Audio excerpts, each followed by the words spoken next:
Bye. Hi, everybody. I'm trying to get my camera so I can see all of your faces. There we go. So I'm not just looking at me. That's what makes Zoom a little funny. Well, welcome everybody. My name is Jennifer Carmack, and thank you for joining me tonight. I see some chats happening. Let me click on there. Marcia.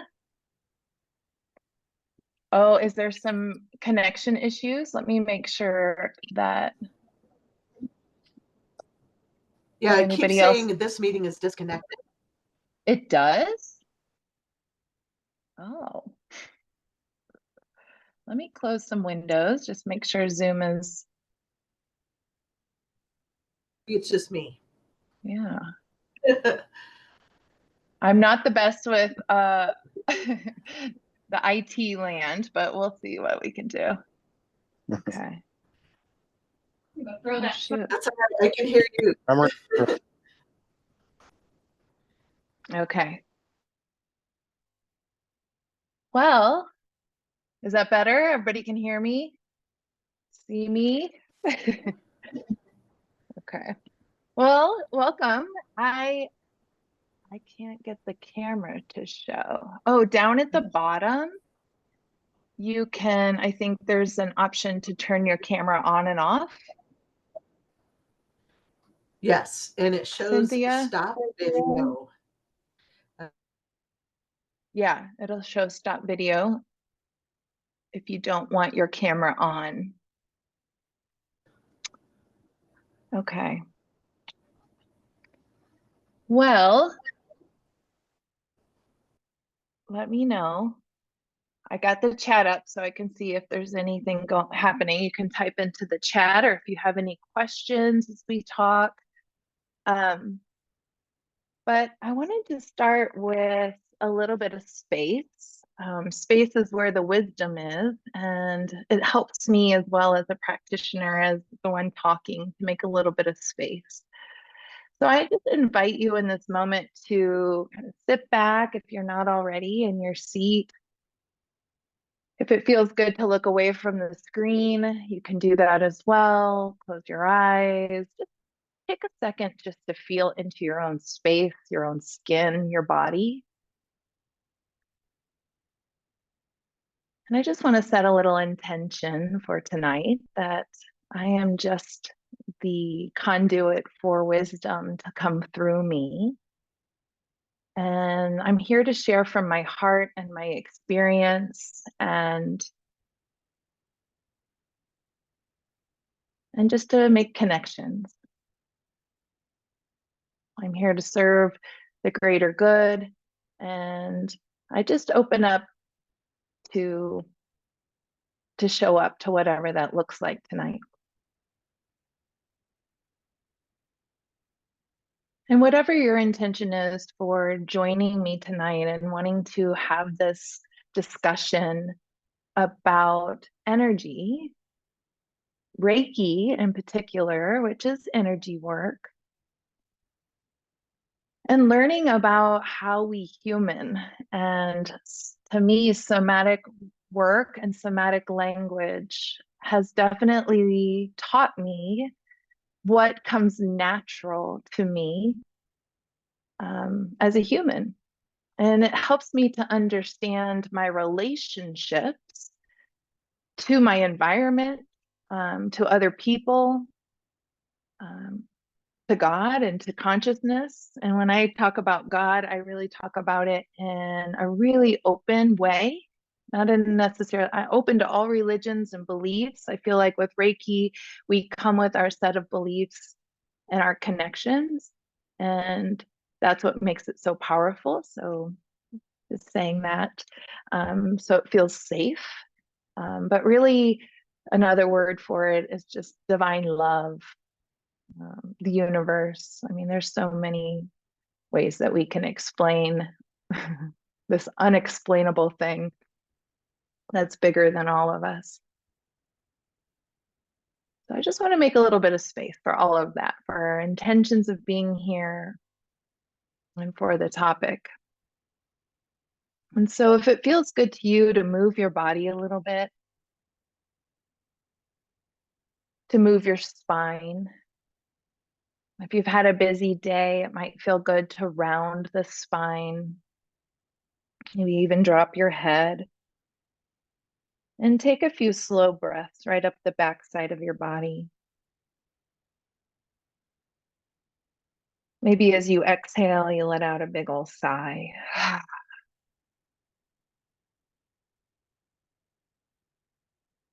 So doing that as much as feels good for you. As you orient to your back body,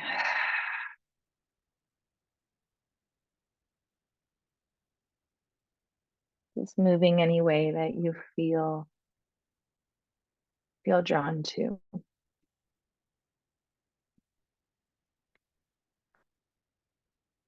We can become aware of our front body by lifting up through the spine, rolling your shoulders back, being mindful, not pulling in the neck, like letting your head rest gently, but lifting up through the chest, through the throat, through the face. Maybe taking a big breath right up into your heart space. And then on the exhale, going back the other way, rounding the spine.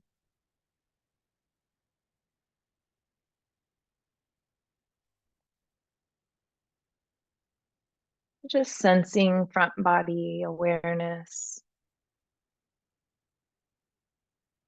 and back body. And as that feels complete, just coming back into a neutral space, a neutral position, and just noticing where you're at and what you notice. Is your consciousness outside of your body, inside of your body, or maybe a little bit of both?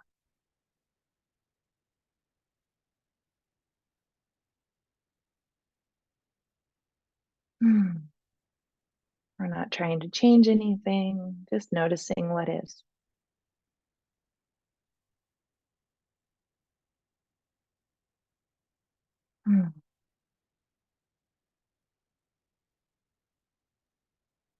So throughout the talk, at any time, I invite you to pause, and I will try to remember to take pauses. That's so important to our nervous system, to make space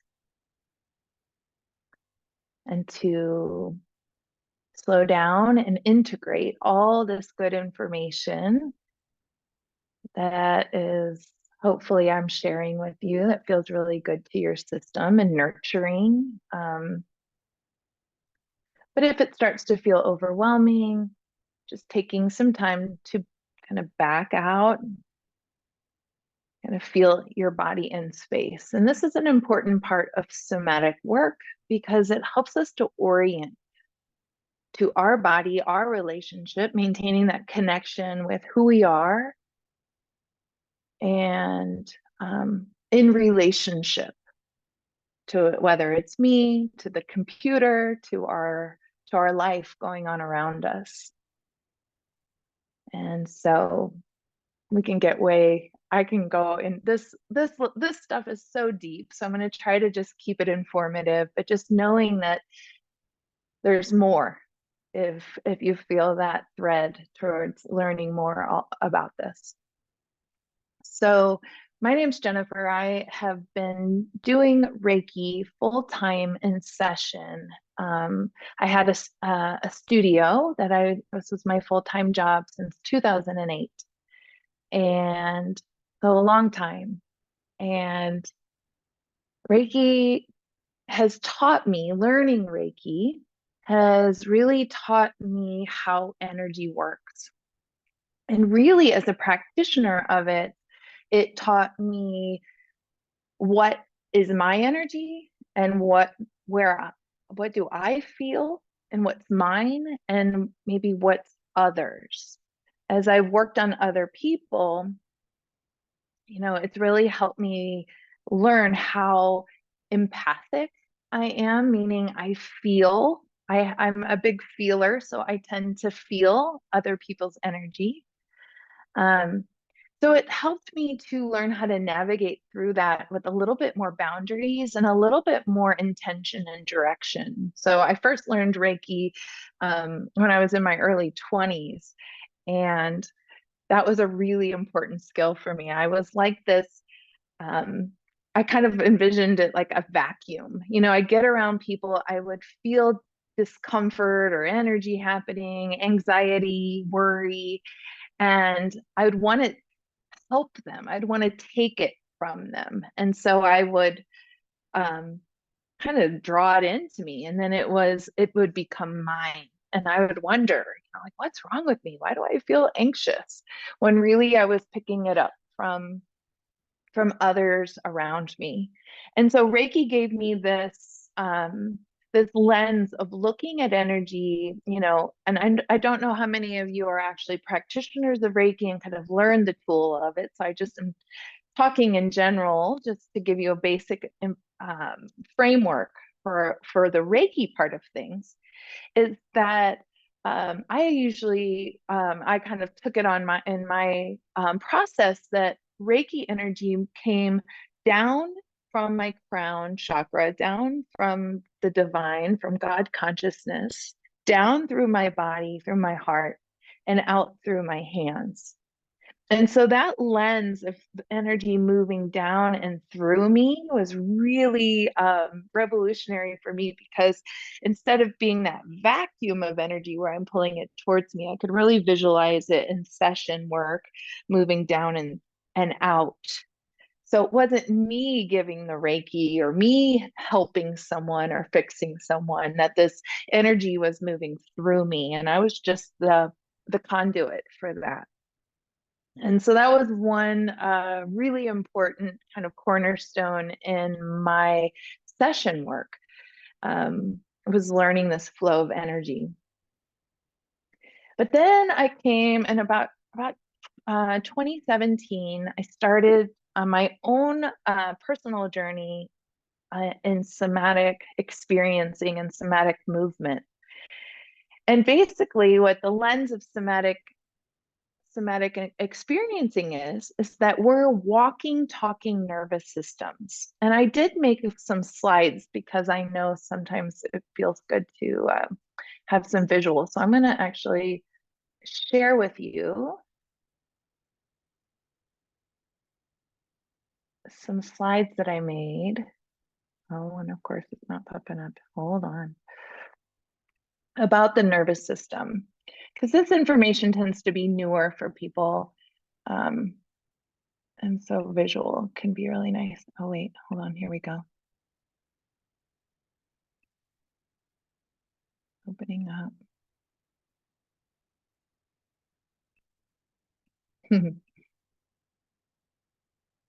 I'm trying to make sure my Wi-Fi worked. I shut down all my windows, I guess.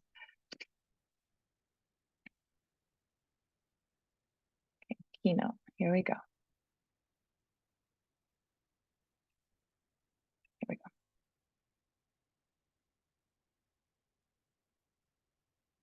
Got it. So here we go. Let me share this with you.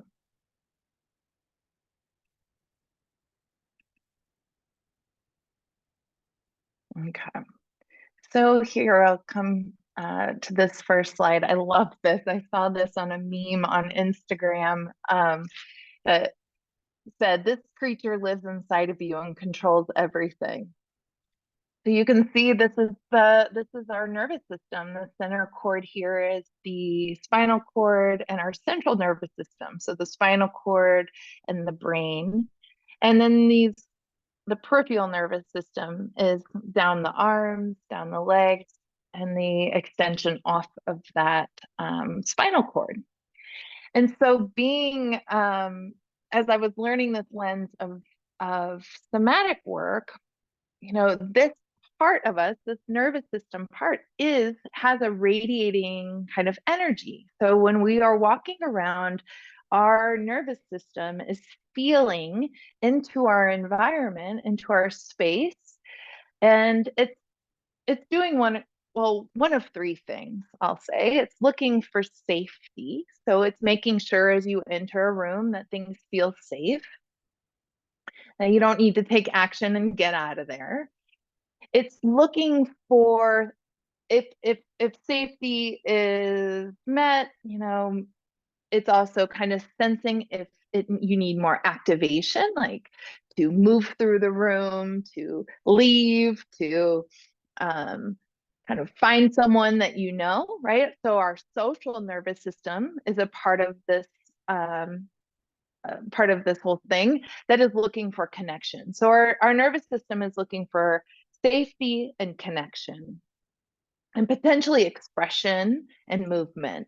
It provides us with what comes next, whether we are if we feel safe or not, and if we feel connected or not. Right. So this is in Reiki, this energy we are talking about, we kind of orient more to the chakra system and the aura, so the energy that's around our body. So this is kind of the science to that we have this center part of us, this nervous system, that actually is animating our muscles if we need to take action. But it also provides us with this energy around us. It is where our aura comes from our physical body, and feeling into the space and the spaces that we are in. Right.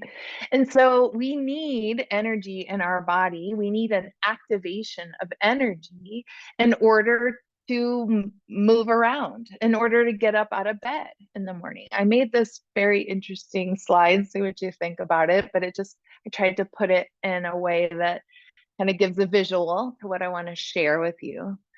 So when we wake up in the morning, we need an activation of energy.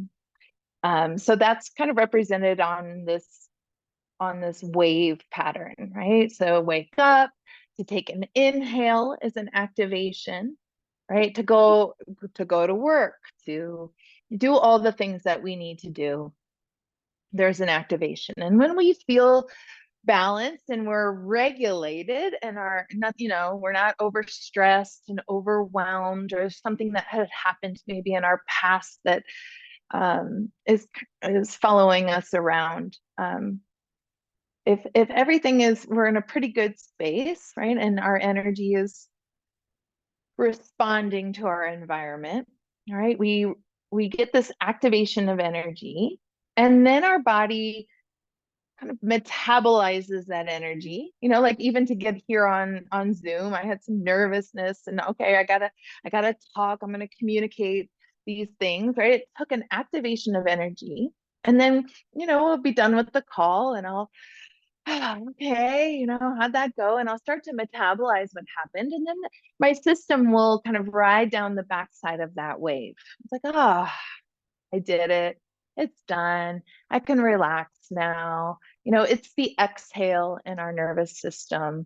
If you do yoga, it's the shavasana at the end, the meditation, the sleep, and our digestion, it's the poop. It's relaxing.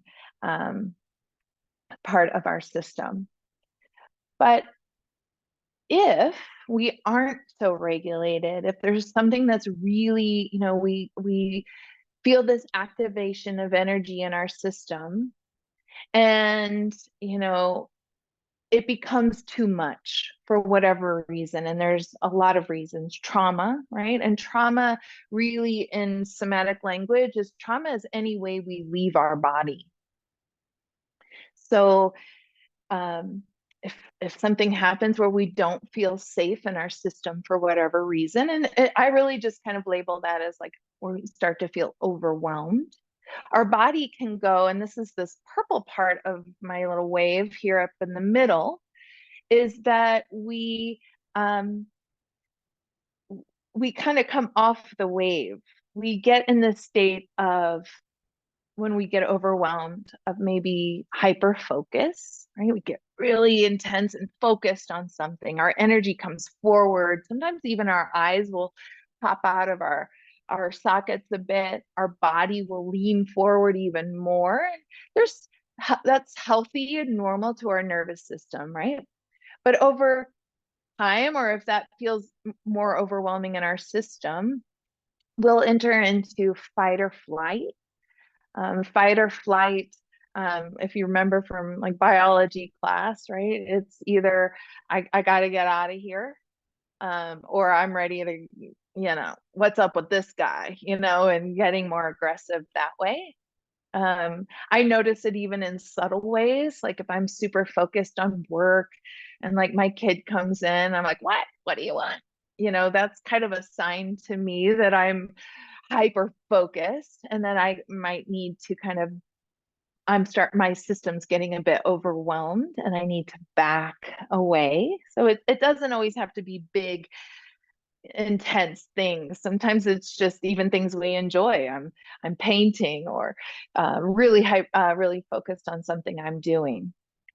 So fight or flight, right? When we start to get overwhelmed, can show up in our system.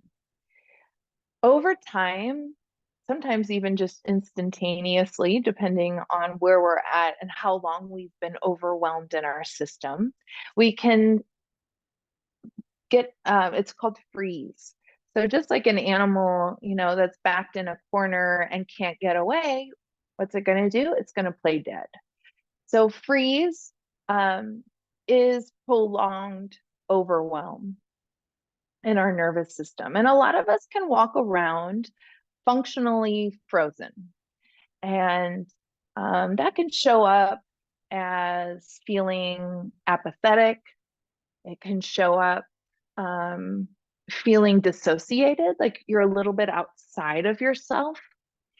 It can show up confused. If you've got something that you're really thinking about and you just feel really confused over a long period of time, it might be that you're overwhelmed by the decision and your system has kind of frozen. So confusion, disorientation can just be signs. There's nothing good or bad about any of these states. It just is. It's part of us being human. And so if we're kind of off this wave up here at this top little squiggle line, where somatic work can come in really helpful is that I'm, as a practitioner, or if I'm doing it even for myself, right? I'm trying to ease myself back down onto the wave. I'm trying to, basically what the question would become is, what do I need? What do I need to feel safe and able to bring myself back down onto this wave so I can alchemize whatever's happening or metabolize whatever is happening in my environment, and my body can down regulate. I can relax. I'm like, oh, right. So a lot of my work as a practitioner is asking the body, what does it need? And I do this for myself all the time. In fact, every day. Now that I have this tool, it's like, okay, I feel this in my system. What am I sensing? Where do I sense it in my body? And what do I need? And sometimes that's a big question. Sometimes the need is just to make a little space to kind of back off the gas pedal of moving, moving in an activated space and just starting to slow down. Okay, that's huge medicine for me, slowing down, kind of easing back into my back body.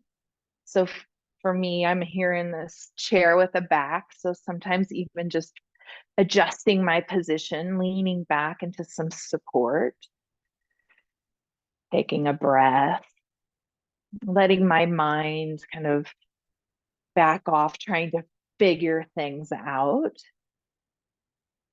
And even there's tools where we are orienting ourselves to our environment. So zooming out where you start to feel your body in space in relationship to your environment. So you can play around with that right now, just kind of noticing, like, can you notice without even touching or feeling your arms, that you have arms? Can you notice the sides of you in relationship to the space you're in, maybe even to the relationship to the wall at your sides? And maybe sensing behind you. So we have this part of our nervous system as we zoom out that can sense the space behind us without even looking. So maybe you can sense that and just notice in your body what that offers you as you zoom out. So we're basically these, I love the metaphor of a jellyfish, right? We expand out and then we might focus back in. And that this is natural and normal to us as humans. And we are doing this all day long. And a word for it in somatic language is pendulation, right? And just depending on our experience, what the stories are that we tell ourselves, how we feel in our body, our history, our levels of what, and this, the word is our capacity for this wave pattern to move through our system is individual. Sometimes, you know, my capacity is kind of already, I wake up and I'm halfway up this wave pattern. I'm halfway up the hill. You know, I'm stressed. I'm thinking about, you know, some family thing going on or something in my life that's really feeling scary. I might, you know, start at the wave a little bit higher. And so then something might happen in my morning that might not be a big deal on another day, but on this day, you know, it's just overwhelming. It sends me off the top of the wave. And so there's signals that our body starts to communicate with us, well, really long before we get to the point of being in fight, flight, or freeze. And so somatic work can help us start to learn our process and can start to help us understand how our body is responding to our environment and helps us meet our need. What do we need to feel safe? So this is very like a very quick lens to give you, and can be overwhelming, even just this basic understanding. It can be overwhelming or very healing, or like, oh, this is why I feel this way. So please, if anything's coming up for you, just noticing, you know, and making a little bit of space for that. And if any questions come up, please, there'll be time. I'll make time at the end for questions, but I'm here to give more information if you need it. So this is the lens of somatic, the nervous system, right? And so I made another slide, so I'll just go down to it, just so for my peeps out there that like a little visual. So somatics, I'll start with that since we're already on that conversation. When we're doing somatic work, it's a little bit more active awareness, right? So when I'm tracking, like noticing where I'm at on that wave pattern, I'm not super hyper focused on it, but I'm in a noticing place in my mind. I was like, oh, okay, I notice I've got a little bit of tension in my chest. I notice that it's a little bit tighter on my left side here. That the space, I notice the sensation kind of moves down towards my midline, towards my belly button as well. So it moves center and down, right? So that's just a very quick kind of explanation of an active awareness. In somatic work, I'm kind of noticing sensation and how it's moving and how it feels in my body. When we're working in somatics, we might be noticing where like, oh, I'm very overwhelmed, and so I want to down regulate. Like, oh, I'm feeling all this energy, and so I'm going to meet my need and create safety so I can ease down. But also, if someone is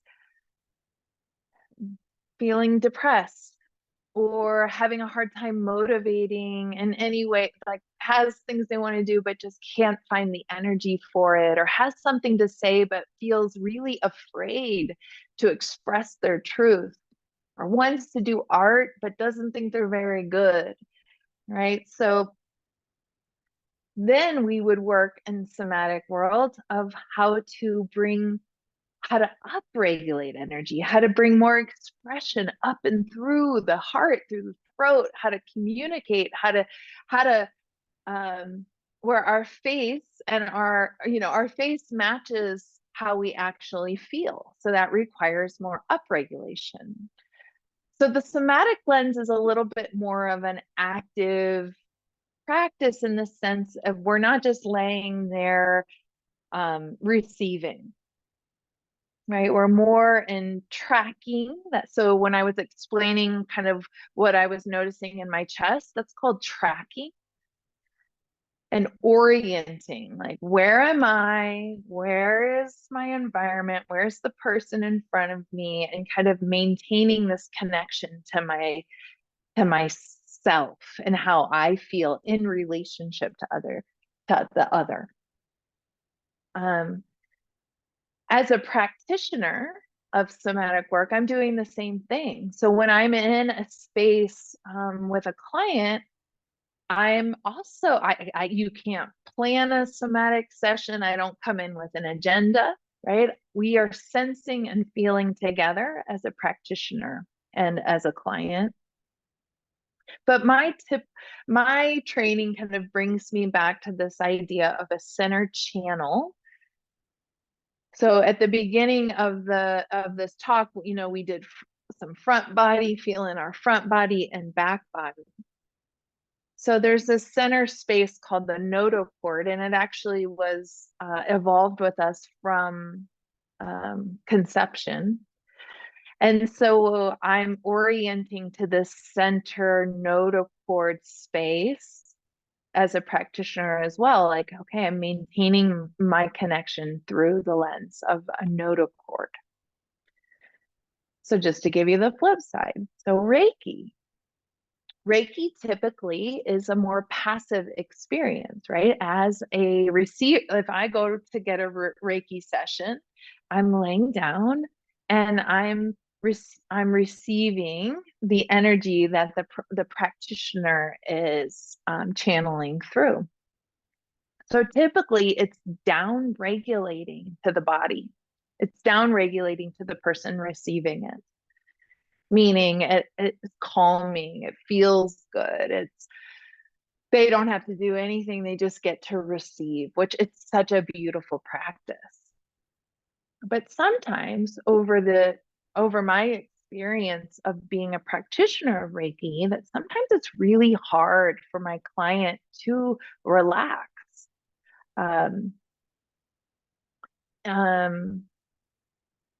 I've had experience where I'm giving Reiki, I'm feeling really relaxed and centered in myself, but the client will say, like, oh, I feel like I'm out in the middle of space. It feels really kind of overwhelming, or or people will come in and I'll be doing Reiki and they want to talk to me.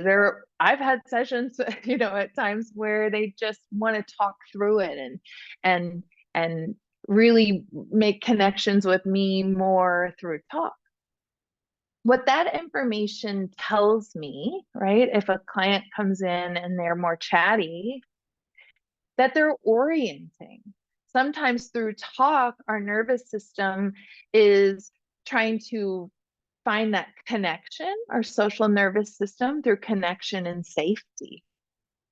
And so it's normal, it's natural. I can make space for that. When I first started, before I had the somatic piece, if they came in to talk, I felt like maybe they didn't really want Reiki, or I'd start judging if I was good or bad at it, or whatever was going on. Now I understand that it's a way of people feeling safe and connected with me or with what's happening in their body. They want to communicate it and process it out loud. For my client that felt overwhelmed and like she was out in space and that felt a little scary for her, I have tools that I can use, like touch, or like open your eyes and let's orient to okay, we're here in this room using your five senses. The bed is supporting you, right? So typically Reiki has a down regulating effect, can be so good and calming, but occasionally that can be really things can come up as people quiet down, emotions start to come up. And so we're there as a practitioner, not to fix anything. I'm never there to really be like a therapist for them in that way and like make it all make sense. But just these two tools together helps me understand a little bit of what's going on so I can respond in a way where I still feel centered in myself and can kind of maintain the session in a way that feels like it's meeting their needs as well.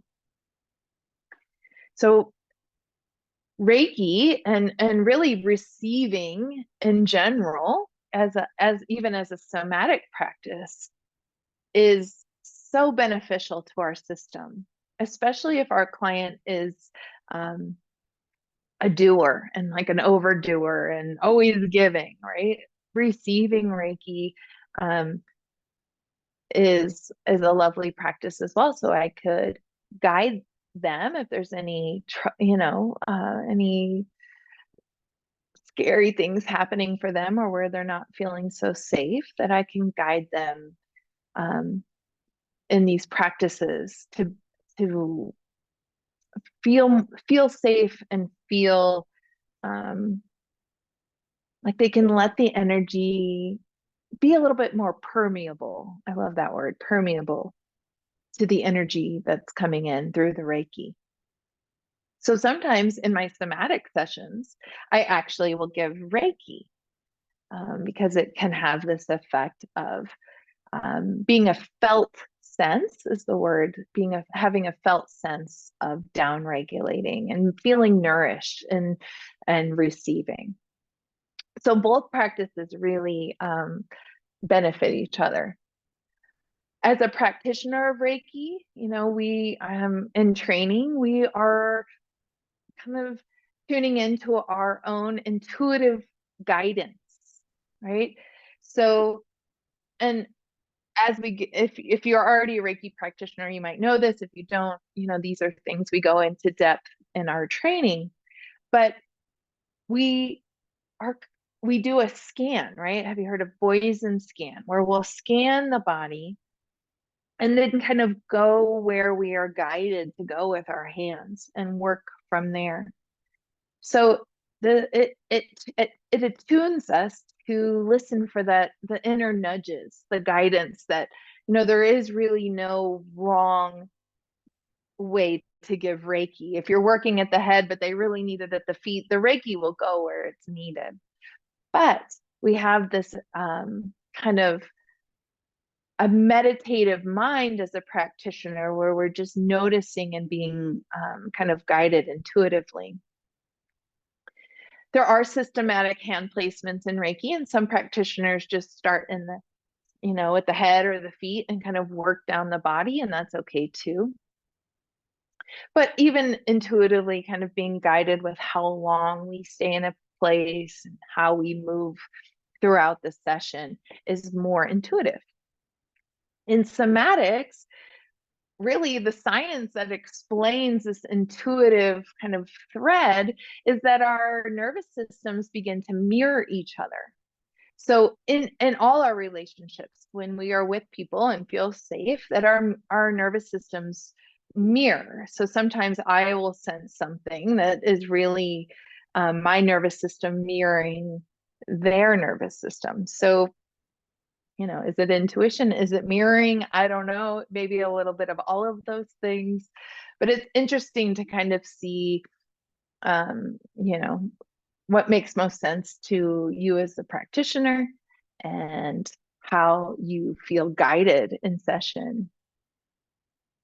In Reiki, typically, versus the notochord in the center of the somatic, the language in Reiki is the microcosmic orbit, right? So Reiki has a lot of roots in Qigong, and we use a lot of Qigong as a practitioner, and we can even guide our clients with that, with how to move energy within our body. And so the microcosmic orbit is a meditative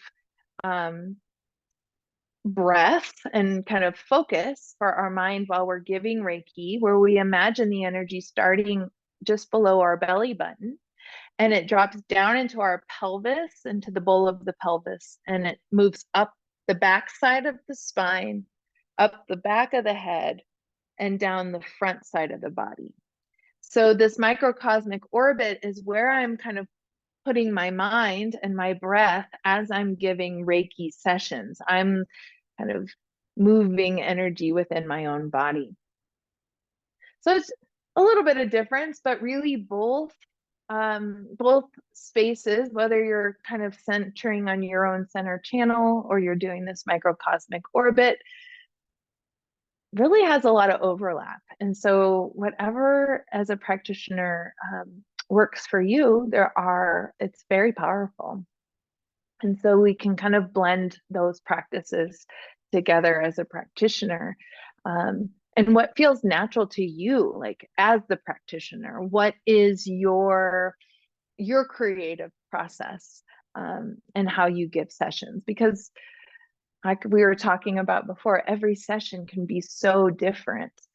So, and every person that gives Reiki can be so different. And so we're just showing up to what is. And so both modalities really give us different tools to be able to do that and to feel confident in what we're doing in our own process.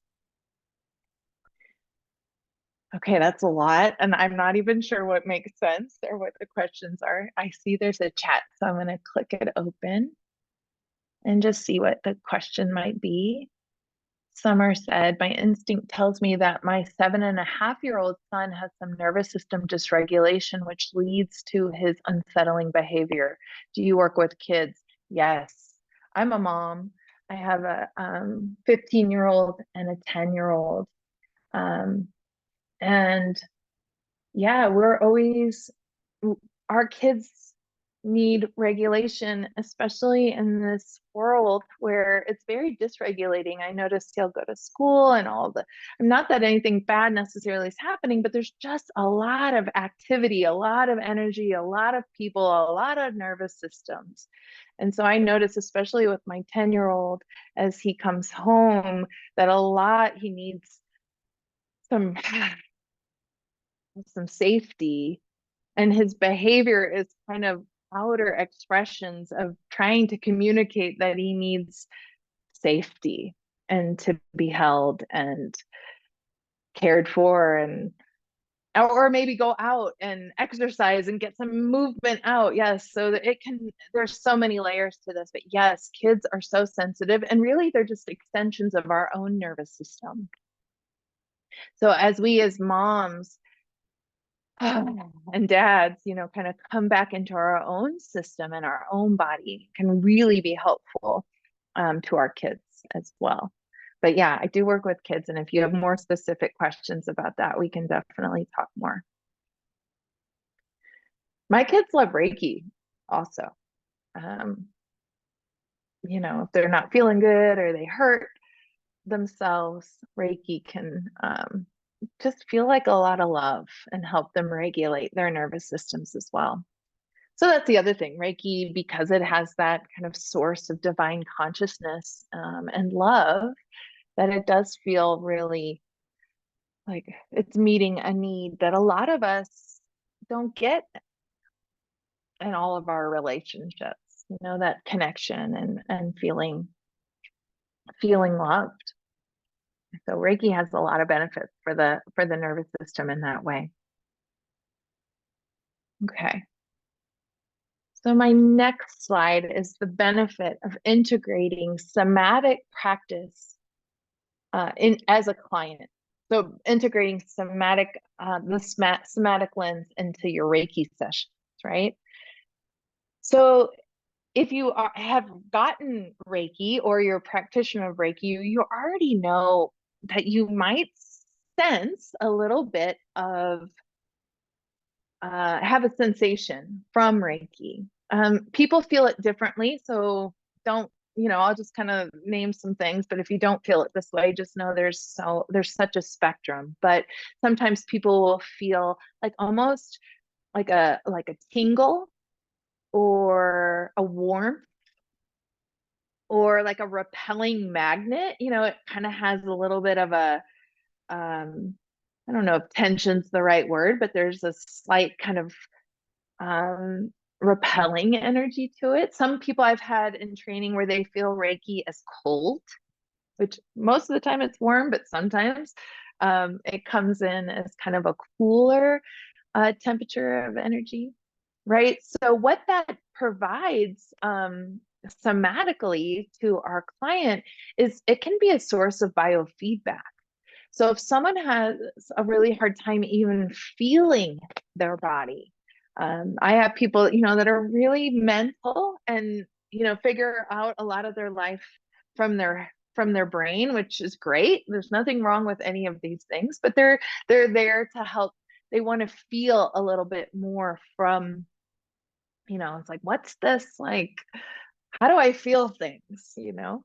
So Reiki can give a little bit of that biofeedback um, to them. It's like, and I've been in sessions where I'll ask they'll be getting in. I'm like, what do you notice? What do you sense? How do you sense this? And then I've had people that, you know, they'll say, oh, I thought you were at my head, but you were down at my feet, but I felt it in my head, you know, or in other places in the body. So it's always so interesting to play with like what do they notice as they're receiving Reiki. It can feel empowering, um, empowering to the client in the way that um, it can be validating. Sometimes we don't realize just how much we are taking in. And so it can give a little bit of a barometer to just how, you know, how sensitive we are as humans. Um, and feel empowered by that and inspired to learn more and to feel safe in their system in that way. The word felt sense right next to empowering is a somatic word, but what this felt sense means in terms of Reiki, it's like when we can feel our own energy and how we're receiving, it can kind of lay the groundwork for accessing that in our day-to-day life. So how we, you know, it's like, oh, that felt really good. Now I've experienced that. Now, like I can come back there um, without having maybe a full-on session or be able to remember what it's like to feel in my own body. Um, let's see. Oh man, I've been talking. It's already 7:20. Okay, so so much good information. I hope this feels helpful. Um, Sometimes I want to skip down to this physical experience, can be more cathartic and releasing. So what that means is I've noticed sometimes when I'm giving Reiki that a client will even kind of like shake or want to like kick their leg or move around a little bit. And I have the understanding to know like that's really actually can be very helpful and help move the energy. I can also invite the client if I'm noticing a lot of that, or I kind of sense that they have a blockage in some way, that I can help like guide them, like, Okay, place your awareness on what you're noticing and your breath on what you're noticing. And that can help assist the Reiki, and they kind of are empowered to do some of the work for themselves, that they're not just there like me doing their healing work, that they're a part of that experience for themselves, which can again give them that felt sense of how to continue, that they don't need to keep coming back to Reiki in order to feel like they're getting healing, that it can happen even in between sessions on their own. And that movement moves energy. I mean, that makes sense for most of us, even without the somatic piece, but really allowing for that in Reiki sessions, because traditional Reiki sessions just don't always talk about that. So yeah, that's some benefits of bringing the somatic lens, which is, I bring this into training for sure, where we can talk about it more in depth. And if you already are a trained practitioner, that I have set a date after spring break in March to just talk about somatic work as a Reiki practitioner. So you don't have to go through a whole training to get this information, that we'll just kind of dive right in. So that's coming up. I have the dates on the last slide. I'll give them to you here in just a few minutes. So as a practitioner, this kind of piece of somatic work, how does it benefit us? Well, I'm maintaining my sense of self. I'm not taking on or trying to fix or do anything. I'm allowing the client's process in the work. The co-regulating, right? Like, so it helps me stay when I can maintain my sense of self. If the client is feeling feelings or anxious, it just really creates a safe place for them to have their process. I'm not nervous about what's happening. I'm not judging what's happening, or trying to fix anything. I'm just really understanding that it's part of the process. That helps me with boundaries in that way, that I'm not overdoing or over fixing. And that's really the benefit that I notice the most with the somatic work when I'm giving Reiki sessions. That if they're emotional or emotions come up, that I understand it's a release and a part of their process. Okay.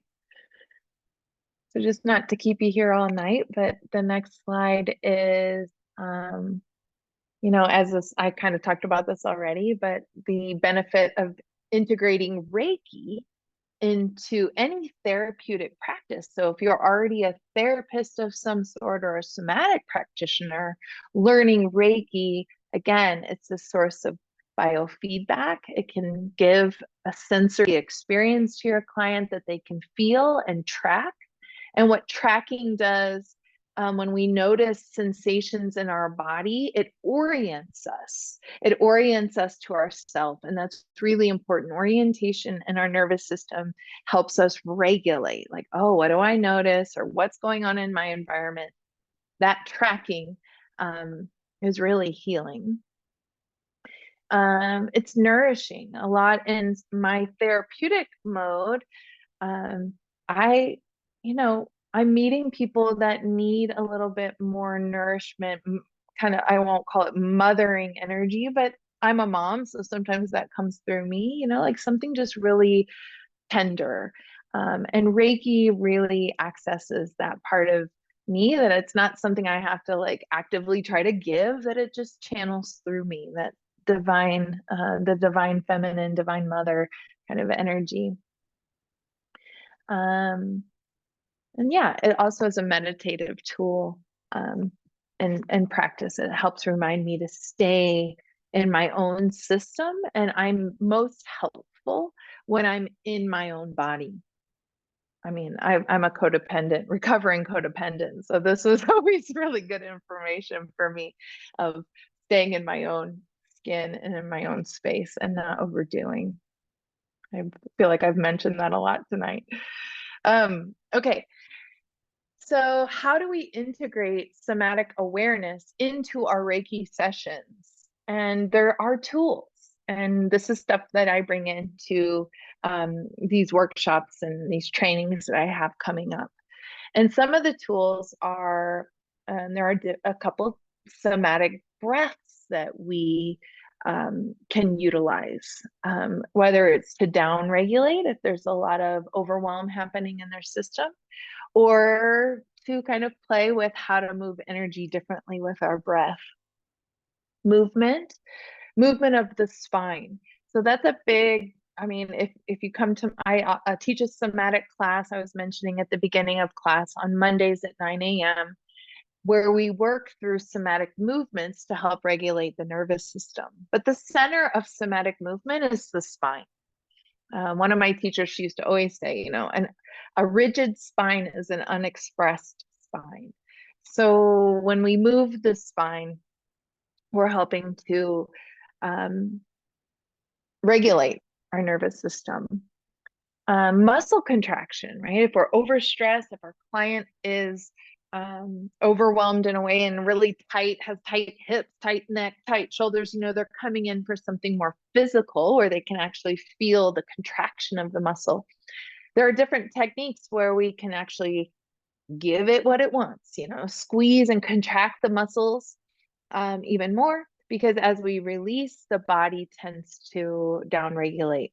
And so there's some tools there with muscle contraction, muscle movement, or extension, like stretching things out, is a good tool. We'll go over some basic understanding together with polyvagal theory. And polyvagal theory, just the gist of it in a really like 2-minute little blip, is that it's working with the vagus nerve. And the vagus nerve attaches directly to the brain. It's not actually a part of our spinal cord.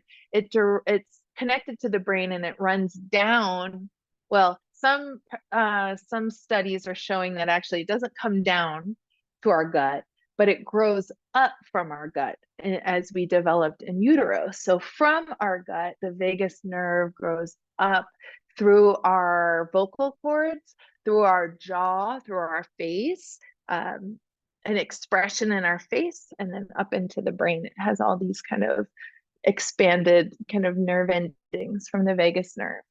And so we can, by understanding how the vagus nerve works, we can help move energy around, maybe stuck up, especially this is where polyvagal tends to bring me up into expression. So helping if someone needs to set a boundary or say something, or they want to be more expressive in their body, we can do little movements and sounds. So that goes down to so I have listed here the facial micro movements, vocal toning.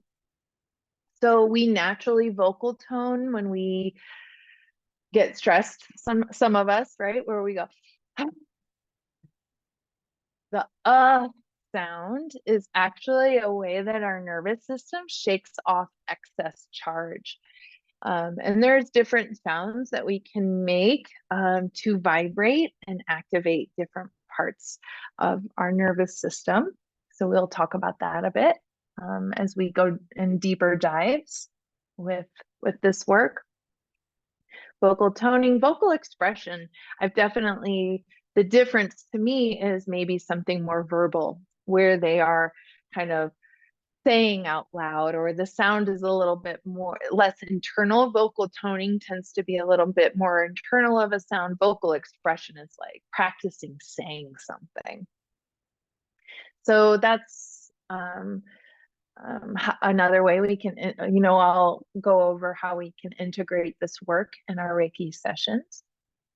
Sound healing. I do, I love the drums, and I actually have a hand drum, and I use it in Reiki sessions. And that's something that I'll teach in kind of Reiki 2, Reiki 3, that won't come in the first one, but where we can use different sound instruments that the resonance of like a drum or a chime and different things can provide biofeedback in the body, in the sensory system.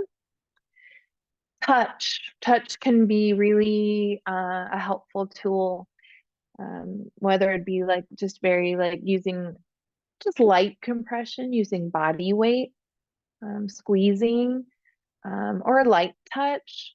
Sometimes, most of the time with Reiki, we're working above the body. I mean, sometimes we'll go and do some touch if there's like a physical pain or ailment that's happening, and that's so helpful as a Reiki practitioner. But somatic touch sometimes is just to help orient them, like give them a little bit of support through touch and tracking. So these are kind of the topics that I bring into Reiki training and this workshop that I'll be giving in March. And that's my next and final slide for tonight, is some of these dates that I have set coming up. So yeah, Reiki practitioner training, I'm doing that at the Movement Apothecary starting in March, and we've spread it out.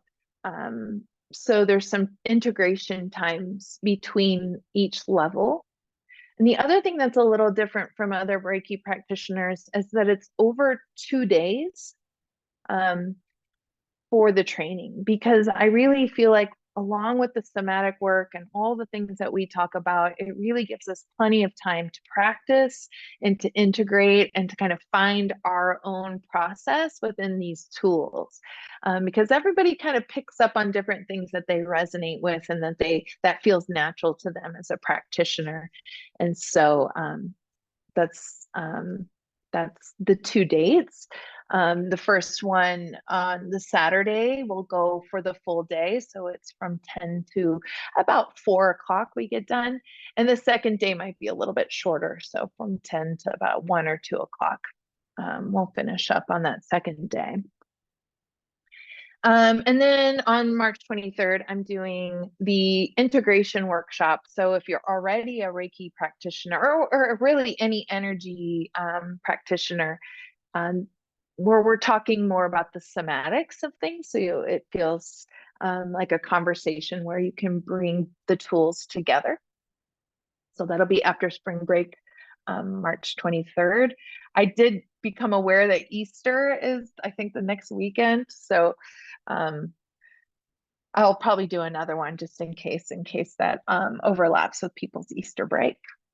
And then I have in April coming up a Dancing Around the Notochord. That is a somatic workshop where we are going to explore embryological patterns, how we formed as humans. It's so fascinating. I've been doing this training with Bonnie Bainbridge Cohen. She's a great resource if you're into movement and somatic work. And so I want to share it and do some movement practice with this embryological, how we formed as humans and how tapping into these patterns that showed up, how it can bring us back to ourselves. So that's April 23rd.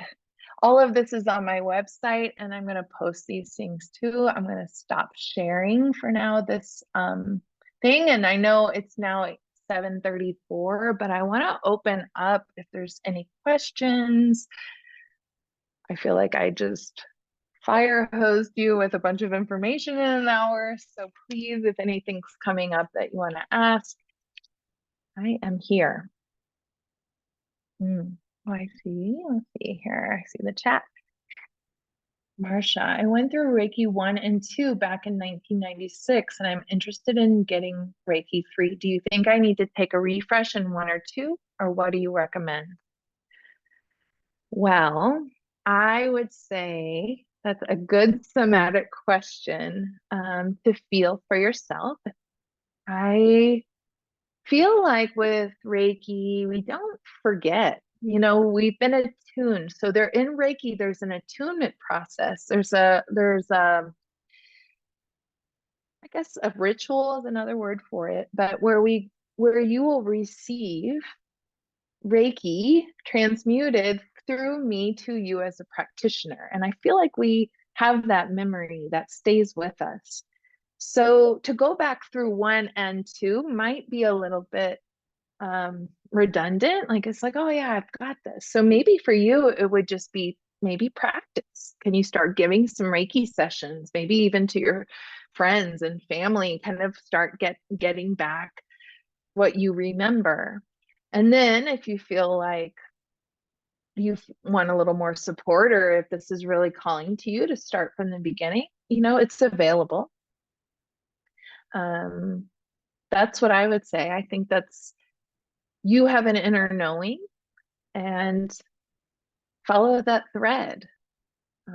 I've had people that have come and done Reiki with me that were already practitioners just because they felt like they wanted to work with me in that way, or work with what I was presenting in that way. So that might be another kind of noticing, if you feel a connection to this work specifically.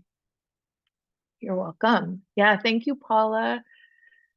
And if anyone needs to hop off, I totally understand. I don't want to keep you all night, but if there's any more questions, I'm here. Feel free also to call. My cell phone and stuff is on my website. So Caitlin, I'm also interested in Reiki Master Training this year. I feel ready. Does it make sense to trade sessions to assess readiness and feel out your approach? Yes, I think so.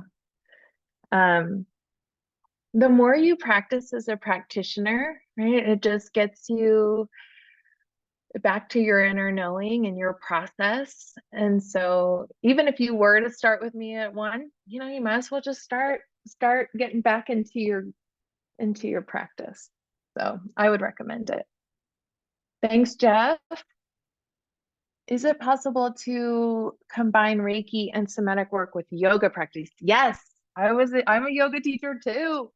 All these certifications we do, right? And they have intersections, definitely. I've done Reiki in my yoga class, where at the end I've gone around during Shavasana and given just a little bit of work. There's a way to do Reiki for a group where you're just really holding space and sending it out.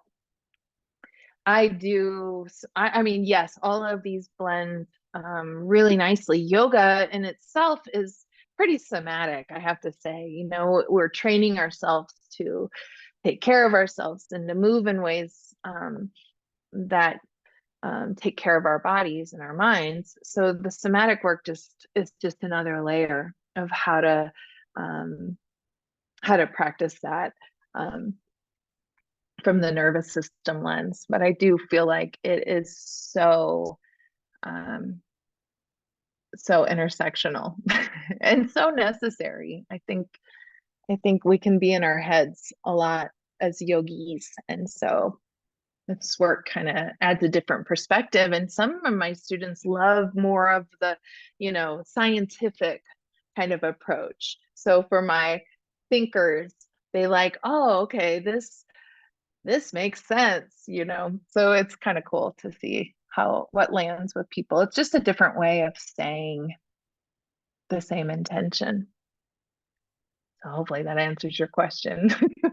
This work is so vast, and there's so many different needs that come up in different styles. I love the somatic work with more of a gentle yoga practice.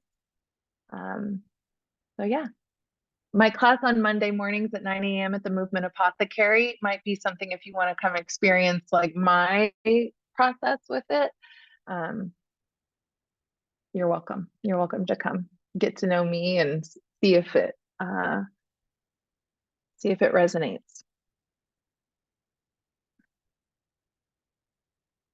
Okay. So we'll end here. And again, if anything else comes up for you guys, please reach out. I'm honored that you trusted me with your time this evening, and I'm just really grateful for the connections, or how we expand from here. So take care, everybody. Listen to your body, make a lot of space, and namaste.